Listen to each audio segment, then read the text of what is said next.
This is a breaking news edition of Baseball Today. That is still my man, Trevor Plouffe. I'm Chris Rose, producer Dan along for the ride as well. You thought you got rid of us after that Kyle Tucker episode. Au contraire, mi amigos. I'm combining languages here, but this is what we do on Baseball Today. My brain cells aren't full capacity, Plouffe. I just got done working out, so I'm all over the place. Sorry. Yeah, you texted, I'm at the fun. I'll be back soon. I didn't know if you were at lunch, if you were at the gym, brunch. I didn't know what that meant, but here you are. I'm glad you worked out. You look great. Yeah. All right. Hanging in there. I might put a towel around my... Here we go. All right. So the big news. Bo Bichette headed to the New York Mets after flirting with the Philadelphia Phillies. According to Bob Nightingale, the Phillies had offered 7 years and $200+ million to bring him to the city of brotherly love. Instead, Bichette inks a 3-year, $126 million deal from another NL East team, the New York Mets. You surprised that it worked out this way? I am. I told Jake this morning. I feel like the insiders and like everybody that covers the game of baseball has just been dead wrong on where these guys are going to end up. I feel like there has been a little bit of like jealousy. I talked about Steve Cohen going on tilt. Like, is this that? Like going and making sure you steal Bo Bichette from the Phillies? 7 years, $200 million. You say, no, I'll give him shorter, more AAV. It's such an interesting contract because he has opt-outs after the first and second year of it, Chris. He's got a full no trade, I believe. Is that reported? I just did this. I think full no trade. And if he opts out, he gets an additional $5 million. So it's essentially a $47.5 million deal for Bo Bichette for 1 year if he wants it. Well, it's just a fascinating move for me because I had the Mets going out and getting Bellinger. Mm-hmm. Okay, now they get Bo Bichette. They have a completely reworked infield. You got Polo at first, Simeon at second. You already had Francisco. Now you got Bichette. You know what does that mean for Vientos? Are we going to see this guy in AAA? Is he a bench piece? Is he getting traded? I think that's where we end up now. Is Steve Cohen say, okay, we got our guy to play third base. Maybe he plays other positions. They're kind of reporting he might go all over the place, but to me, it makes sense to have him at third base. Obviously, injuries can change that. I think we start seeing the trade market really, really heat up, Chris. We've talked about the Mets and what they have to offer other teams to get back major league talent, like specifically in their outfield. They have some young pitching that they can go to, or if they want to get Tarek Skubal up there in a Mets uniform, they have the young pitching to give to the Tigers in exchange. So, like, I think that's where we go. This team still needs help in the outfield. Totally. If you ask me, I'm looking at the infield. Looks great. Like the rotation, like I think I'd want some of those young guys in the rotation if I'm being honest. But if I have to move some to go get Tarek Skubal, obviously that makes sense to me. But still, it wouldn't surprise me if we saw another deal, whether that is bringing back a Harrison Bader in center field, or, I mean, they can't be in on Bellinger, can they? I wouldn't think so. Not at 6 or 7 years, which I think is what it's now going to take. No one's doing long term anymore. Who cares? I know that it's the way of the world. Listen, there's a lot of stuff that's going on here. First of all, Bo Bichette is one of the best bat to ball guys that still has pop, I should say, in baseball. I mean, we saw it where he had all this time off, and then what does he do in the playoffs in the World Series? He freaking was an animal. Like, he was great. Remember, he hit the home run in Game 7 to give them a 3-0 lead. And there were a lot of people that thought he was going to return to Toronto first and foremost, that they were going to keep Vlad and Bo together. That obviously did not happen. And then I really thought Hold on. We just got breaking news. No. The Philadelphia Phillies have reached a 3-year, $45 million deal with JT Realmuto. Wow. Are you serious? That's from Bob Nightingale. He never misses. 3 years, $45 million. Teams are on tilt right now. Or this could be a sign that, like, hey, business is okay. Business is good. Well, okay. We don't need to get back to last night's Please, discussion. yeah, stop. But it feels like it's the same teams over and over. That's the problem with the business is good explanation with everybody else. So let's start with, because there's a lot to unpack. Let's start with Bo Bichette. He's going to help their lineup, and they needed it. They need guys that he's got a little bit of a high chase rate. That's fine, but he doesn't have a high strikeout rate. He puts the ball in play. He sprays it all over the yard. He's got good pop. He's an extra base hitting machine. I dig all that. I worry about the way this team is constructed. It feels much more like a fantasy lineup than a reality lineup. And what I mean by that is, yeah, you've got a bunch of good players all over the place, but Polanco, we're asking to play first base for really the first time in his career. We're asking Bo Bichette to play third base for the first time ever. I don't think he had an inning in the minor leagues at third base. Now we might be asking Brett Beatty. I know we've got him listed at DH on the starting lineup, but there's a possibility he could work in the outfield. He's a natural infielder. We've talked about, outside of Juan Soto, I don't feel like anything's nailed down there in the outfield. So it feels like the pieces might be right.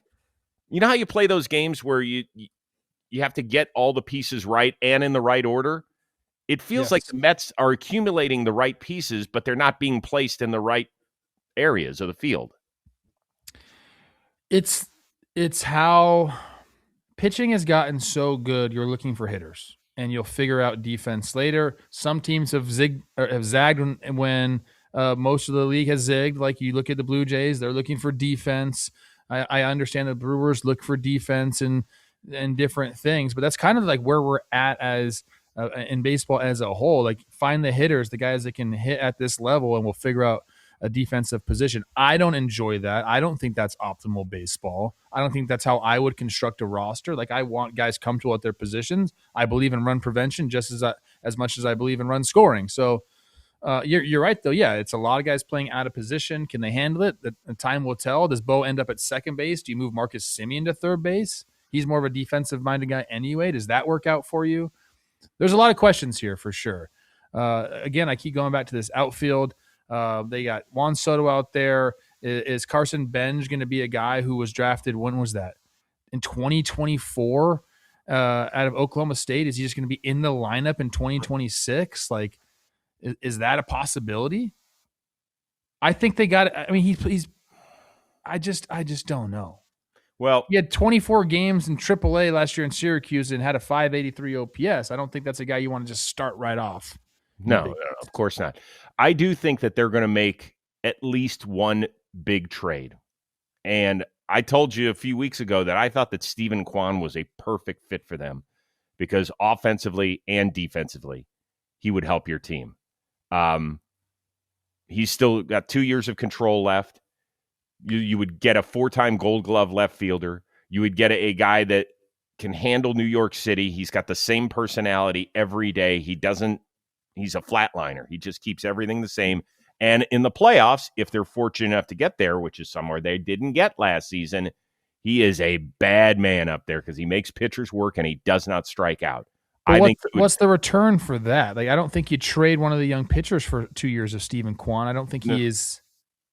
I don't think that's what they do with those guys. I think that Vientos, it was part of the deal because Cleveland's looking for right-handed pop, and they would take a chance on a guy who has had some success. Okay.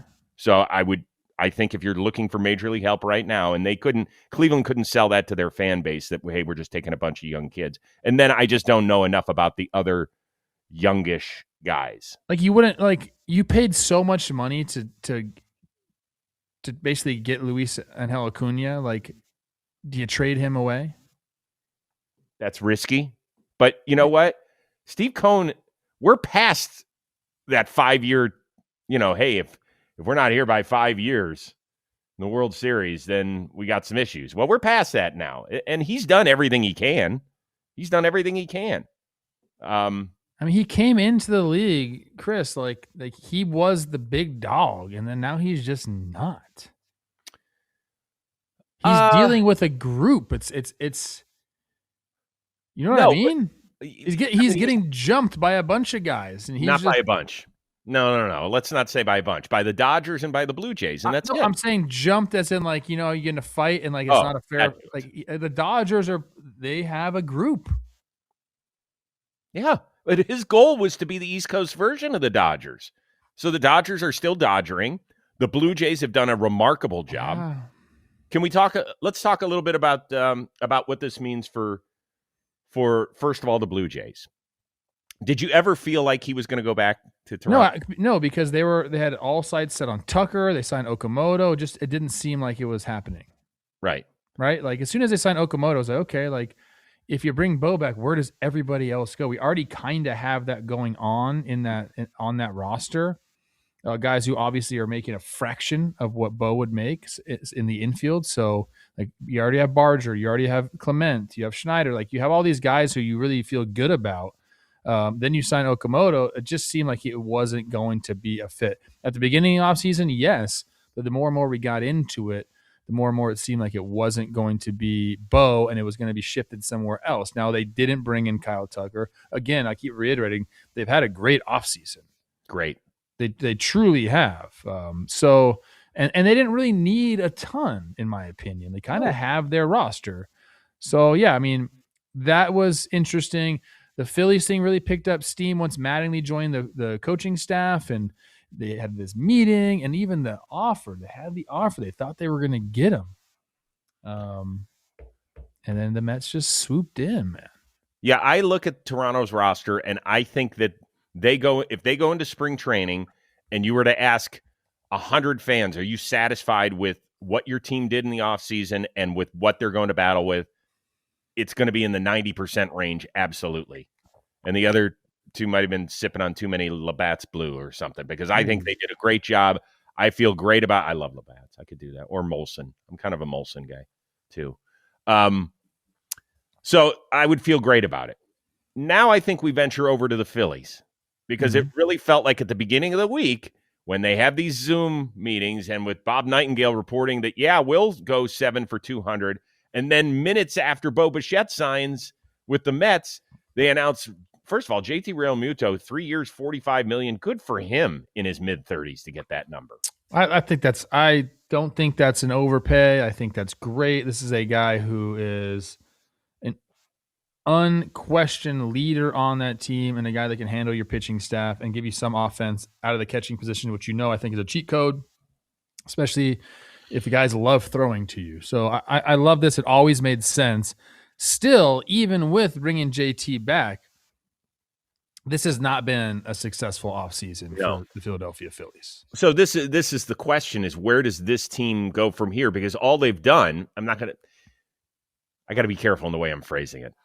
What they have done this offseason is bring back 2 leaders, one that finished runner-up in the MVP voting in Kyle Schwarber, and another who means so much to their pitching staff and the rest of their clubhouse. And even in a year where he wasn't great, maybe offensively, he was still a 2.5 WAR player a season ago. They need to change some things up. What we know that Castellanos is going to be out, but that's a salary dump, and they're probably going to have to eat a substantial amount of the $20 million he's still owed. Alec Boehm, he just got $10+ million in arbitration. He's in his walk year. What are we going to do there? They lost. He also feels like this team doesn't want me. Right, but he's felt that for years, I think. Okay. They lost Ranger Suarez. I mean, let's not just totally dismiss that. Yeah. So this is a very good team that still feels like it can contend for a World Series, but what are they missing? What would you do if you were Dave Dombrowski?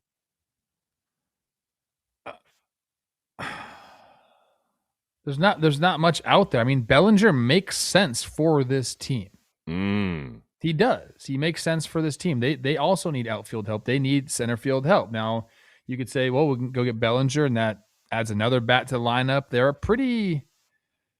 Looking right now, they're pretty left-handed there as well. You got Schwarber, Harper. I mean, Marsh they have in the lineup right now. Bryson Stott. Is he switch? He's switch. Yep. No, Stott is a lefty, but they did remember they did bring in Adolis. He's not switch, he's lefty, yeah. They did bring in Adolis Garcia. So they do have that right-handed pop, but he was a sub 700 OPS guy last year, if I'm not mistaken. Harrison Bader makes sense to me too. If you want to go a different route, he's obviously a cheaper center field option. I like him on that team.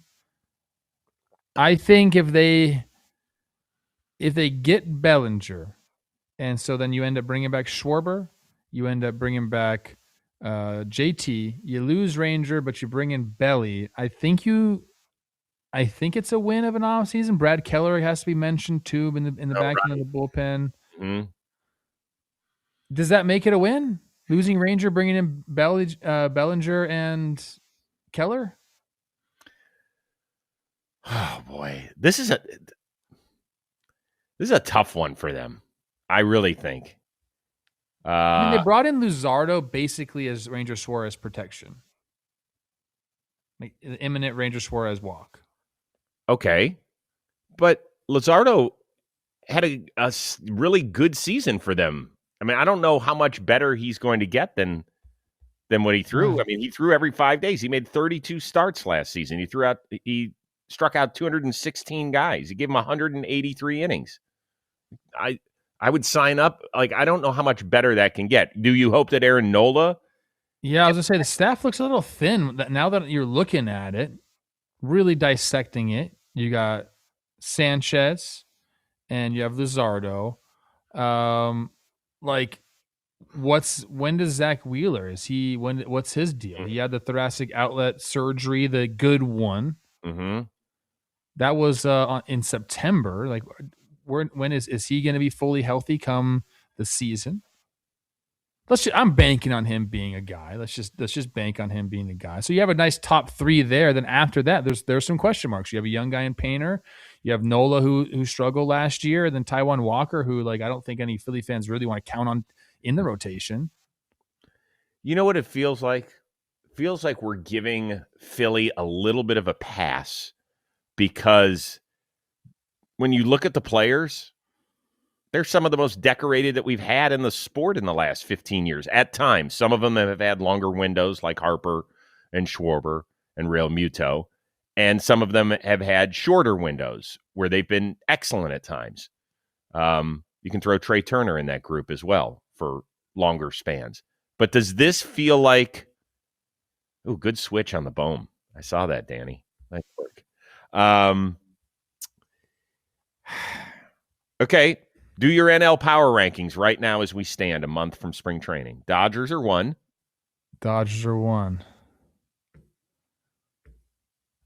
After that, it becomes very, very interesting, doesn't it? I'll say I'll go Cubs 2. I was thinking Cubs too. Like, the Brewers just feel like they should be somewhere near the top as well. I won't ever put them there, and I'll have. I know it's a mistake by us every single year. Yep. Here's the thing. Let's finish this. And I got a Chris Rose question for you. Mm-hmm. Dodgers 1, Cubs 2. So your choices are Phillies, Braves, Padres. I think I'll still go Philly 3. I'll go Mets 4. Braves. And then after that, I have to put the Brewers. I have to. Okay. Braves 6.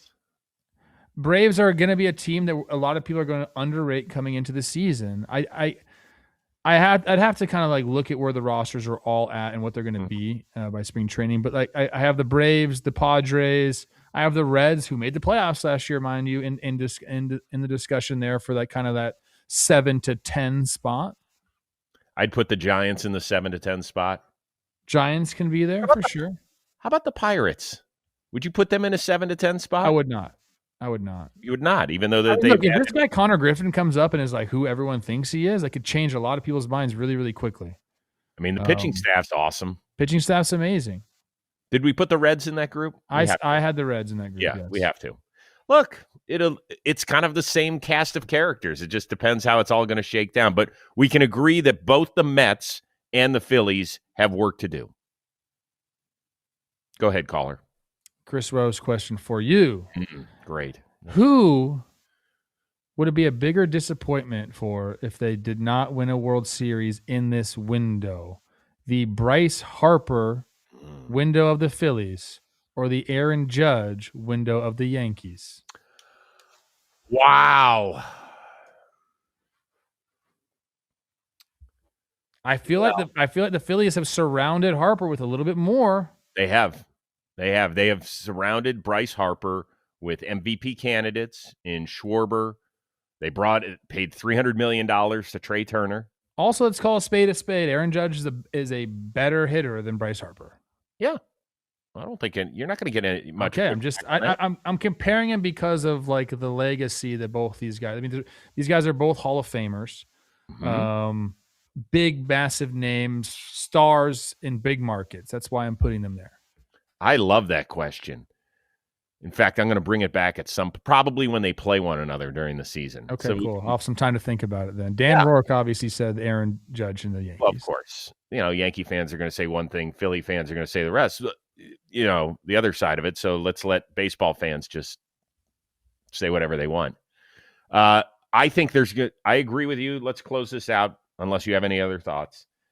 I think this leads to a massive amount of trades. By the way, the one team we haven't talked about is the Boston Red Sox. Right? What do we want to talk about? Well, they were in on Bo. They're out on. Yeah, they didn't get him. They still need a right-handed hitting infielder, don't they? I proposed. I know what you proposed. On the Kyle Tucker episode, if you didn't listen to it, I proposed still knocking on the Diamondbacks' door and try and pry Ketel Marte away, even though Mike Hazen said it's not happening. Now things have changed. Things have changed for the Diamondbacks as well, because they didn't get Alex Bregman. They traded for Nolan Arenado instead.